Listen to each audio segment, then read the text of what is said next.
నంద్యాల జిల్లా గాజులపల్లిలో నివసిస్తున్న నబీబా అనే వ్యక్తి కుమార్తె నాజియా గత కొంతకాలంగా అనారోగ్యంగా బాధపడుతున్నారు. ఈ విషయం తెలుసుకున్న 10వ వార్డు మెంబర్ షేక్ మహమ్మద్ రఫీ గాజులపల్లి వైఎస్ఆర్సీపీ నాయకులు కొండా మధుసూదన్ రెడ్డికి తెలిపారు.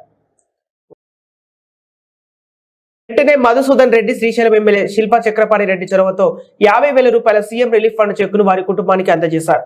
ఈ సందర్భంగా నబీసా కుటుంబ సభ్యులు మాట్లాడుతూ మా కుటుంబం మొత్తం మీకు రుణపడి ఉంటుందని 10వ వార్డు మెంబర్ మహమ్మద్ రఫీకి కొండా మధుసూదన్ కు ఎమ్మెల్యేకు ధన్యవాదాలు తెలిపారు. 1,55 లక్షల రూపాయలతో అది కూడా ఫైనాన్స్ లో సంతకం పెడితే అయిపోతుంది.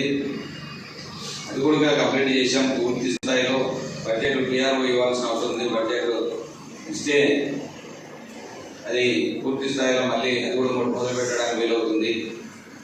అదేవిధంగా 18 రకాల ఈద్గాలకు, మసీదులకు, షాదీఖానాలకు 18 చోట్ల గ్రామాలలో అన్నిటి కూడా మెల్లిగా అన్ని పూర్తి అనుమతులు తీసుకోవడం కోసం లాస్ట్లో